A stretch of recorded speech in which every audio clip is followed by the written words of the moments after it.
I think that just as we're living in a nuclear age, we have grown so tremendously in scientific knowledge, it doesn't seem too much to say that men can begin to awaken to the fact that they haven't grown enough spiritually and haven't recognized their spiritual capacities.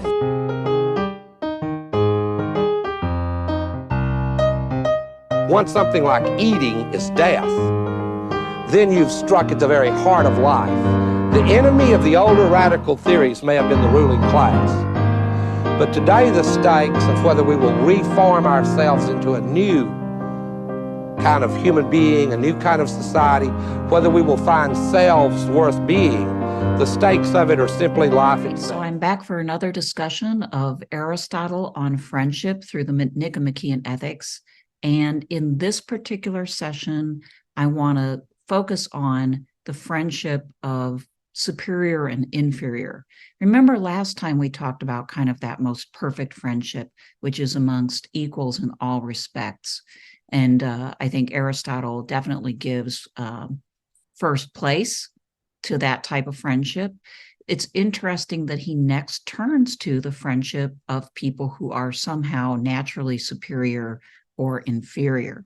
So let's get into this because it leads to a discussion then next of political friendship, the friendship among citizens and between leaders and followers and things like this. So this is the beginning, in a way, of that more explicitly political discussion. All right, so with that in mind, let's take a look at what he has to say about superiors and inferiors. All right, so he starts off this section by saying a different species of friendship is the one that corresponds to superiority. For example, of a father towards his son, as in the picture here. And in general, he says, of an older person to a younger, or of a man towards a woman, or of any other one towards the one he rules. Okay, so in general there, even if we disagree with the male-female point at this point because of our modern sensibilities, we can't help but see that Aristotle thinks that these relationships of superior and inferior are natural and not simply man-made. Okay, so because he puts into the same category the relationship of father towards son, right? Which one might be able to see as, of course, that's natural because one is fully grown and matured and more knowledgeable and so on. And the younger one is in the process, so they can't be completely equal. Or you could even perhaps see how you could say that the relationship between the older and the younger is one of superior and inferior just because of life experience, similarly to the father and the son. Although, I have to say that's less obvious, right? It's less obvious because we all know that there are some old people who just are not wise at all, right? And then some younger ones who are, as we say, wise beyond their years. That's a real thing. So, but, the assumption here is that there is something kind of obvious, right, to Aristotle. And then he says of a man towards a woman. And it was obvious to Aristotle, men had certain leaderly qualities that women did not. And so he placed that into it's just natural category. And in general, hierarchy, right, is represented here. And Aristotle definitely thought that there was something natural about hierarchy, that human beings sort of naturally ordered themselves in a hierarchical fashion. He didn't imagine that people would be completely egalitarian, but at the same time, equality is really important to Aristotle because we've already seen him say that you can't have the very best of friends, best of friendships, unless you are equals in almost every respect. So he understands the value of equality and why it is necessary for full friendship. And yet much of human life, many of human relationships are among unequals. In fact, I'm sure he would say the vast majority are, right? That's why, really close, good friendship is rare, he says. It's partly because of that. So he has to deal with all these other relationships, which he thinks of as reflecting natural hierarchy. And if we want to think in more modern terms, maybe we could imagine Aristotle saying, well, intelligence, right, is a relative factor, right? That some are far more intelligent or wiser than others, and that this is kind of built in, this sort of spectrum of intelligence, and therefore those who have more are, in a way, quote, superior to those who have less. Maybe he would make that move. And then he would justify a difference in the friendship and relationship on that basis. So this is kind of where he's going. He also says nearby, each of these friends has a different virtue and a different function. Okay. And there are different causes of love. Hence, the ways of loving are different. And so are the friendships. Each does not get the same thing from each other then, and must not seek it. Big difference between this type of friendship and the previous more full type of friendship. Okay. Here, the people involved have different functions, like the father and the son. Okay. Or in Aristotle's view, between the man and the woman. The man having certain virtues, masculine virtues, and the female having feminine virtues. And they're more or less, in his view, built to do different things. And they have, we might say, different orientations. And so when they love each other, their love is going to be different, right? The love that the man gives towards his wife is going to be different in nature than that which the wife gives towards her husband. Same thing with the father and the child, and same thing with any sort of hierarchical relationship. But interestingly, though, it's still love. There's an equalizing effect that can take place. So we'll talk more about that as we go along. Okay, so he says friendship is when a person does what their function is towards the other. So in the case of the husband and the wife, okay, for Aristotle, that would mean that the husband would, for instance, maybe provide for the wife as the income, or, the person who brought in what was needed to run the household. Maybe the husband would also represent the wife in the political arena, because that was his arena, right? He might even protect the family in war. Lots of times he would be called upon to do that, right? And he would fulfill the function of the father to her children in providing for them and giving them the leadership and upbringing that they needed. So in these ways, he would be loving his wife by fulfilling his function towards her. And that is a form of friendship towards her, right? And same thing with the wife. In his view, this would mean that she was providing proper nurturing and mothering for the husband's children, that she would be managing the household and making things comfortable for her husband, that she would be attending to his needs, and so on and so forth. So they would have different orientations because of their different natures, but they would be aiming at the other person's well-being, because remember that love and friendship are about wishing the good for the other as themselves. Now, this may seem a little weird because he's talking about people as though he's categorizing them, basically. He's talking about them as though one of their chief qualities, if not their most important quality, is their function as a male, a female, a father, son, this type of relationship. But at the same time, he recognizes that individuals develop strong bonds with each other. So somehow they're aiming their well-being, their well-wishing towards this individual in particular.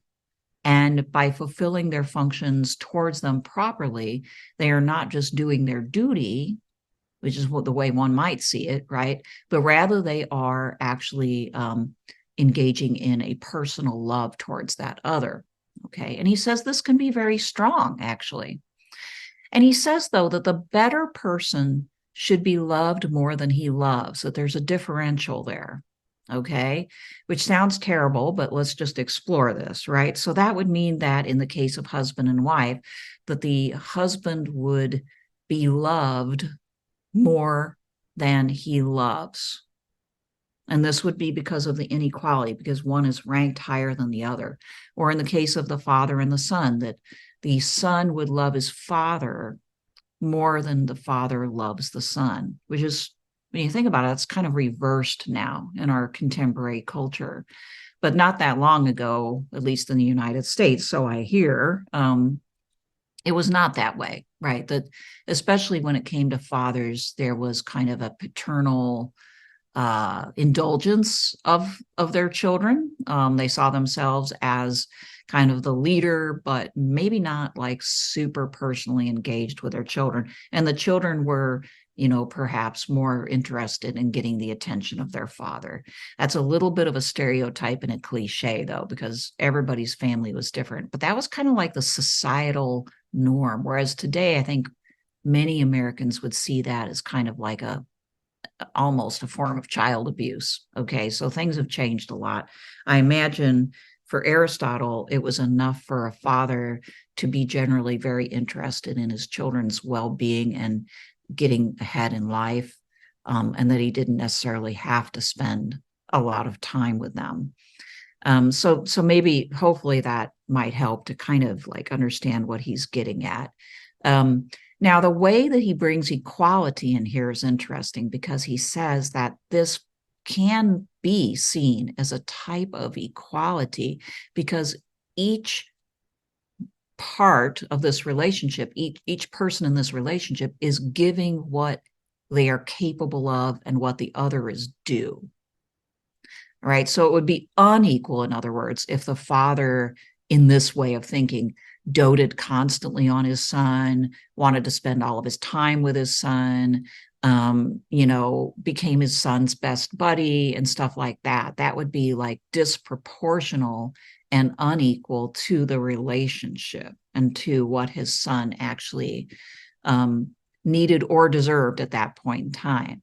Similarly, if the son was all like, I'm not going to care what my dad thinks, and I'm not going to like listen to him. I'm going to do what I want. If he was that kind of son, he would not be giving his proportional due to his superior, and he would have created an inequality. Equality in an unequal relationship is about each person doing their part as the other person deserves it. Right. So since the father deserves more love and respect because he's in this way of thinking, he's the provider, he's the protector, he's the guy that actually was 50% of the ingredients that it takes to make the child. And so the child owes him everything, his life and everything.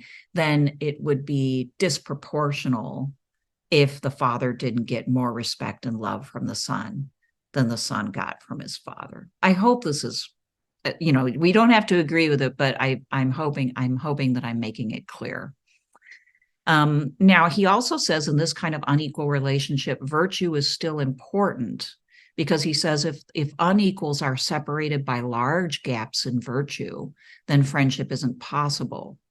It would be more like humans' relationship to the gods. So, for instance, if the father looked at his son and his son had become a pickpocket and a thief, and the father's character was far better than that, then it would be hard for the father to feel that benevolence towards the son, because he wouldn't see the son as his sort of moral or ethical or, virtue equal, right? He wants to see in his son somebody who for whom he has passed on that quality of virtue and is being raised up to that level. He wants to see in his wife, maybe not total equality or similarity in virtue, but as worthy of his love in, the capacity that he can give it. And so if the wife is, in no way virtuous and is not trying, then she's going to be more like a ward, right? Just as the son would be more like a ward, somebody who perhaps the father has to keep around or the husband has to tolerate, but not somebody that he could love, right? Because there's no understanding, there's no connection of a character nature between the two.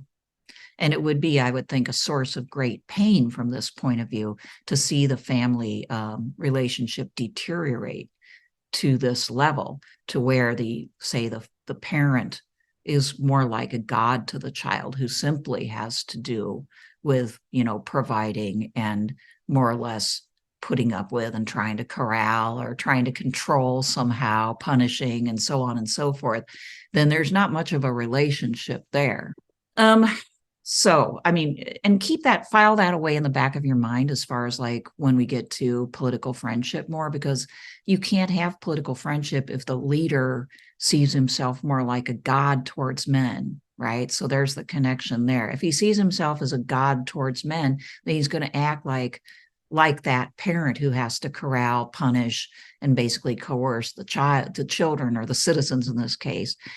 Is not going to treat them as though they are in any way equals, and is going to disregard them to a great extent. There's not going to be any love there. Now, a little bit later, he says, friendship then consists more in loving, and people who love their friends are praised. Hence, it would seem loving is the virtue of friends. And so friends whose love corresponds to their friends' worth are enduring friends and have an enduring friendship. This, above all, is the way for unequals as well as equals too to be friends, since this is the way for them to be equalized. So there are cases where, for instance, in the olden days anyway, the head of the household might have an amazing friendship with the, if they're wealthy, you can imagine, with the gardener, right? Or with the cook, or the maid. Socially inferior, but extremely close. There's the potential for that, and truly respectful, despite the fact that the hierarchy remains, right? So he's acknowledging that inequality in capabilities and functions and therefore status does not mean that one cannot establish respectful and loving friendships within that context. But he never goes into that territory, which we do later, where we say, well, if there is no difference of the quality, right, of the human being as a human being, then the fact that superior and inferior can form respectful relationships of love towards each other probably means that the concept of superior and inferior are inadequate to describe human beings and should be discarded. He doesn't go there. He really, takes for granted hierarchy. It's natural. So, but within those, you can have even like respectful friendship between the master and the servant. That can happen. And it would happen again, each fulfilling their function, but developing this personal relationship of respect, trust, probably, right, and love as a result. Okay, so at any rate, whether that suits you well or not, I mean, it's just important to kind of know the nature of Aristotle's way of thinking. So he gives a couple of examples that I think are worthy of pointing out, that are, among or between unequals. For instance, he says, but friendship seems to consist more in loving than in being loved. Okay, that's a nice sentiment generally. I think friendship consists more in loving than in being loved. A sign of this is the enjoyment a mother finds in loving. For sometimes she gives her child away to be brought up and loves him as long as she knows about him, but she does not seek the child's love if she cannot both love and be loved.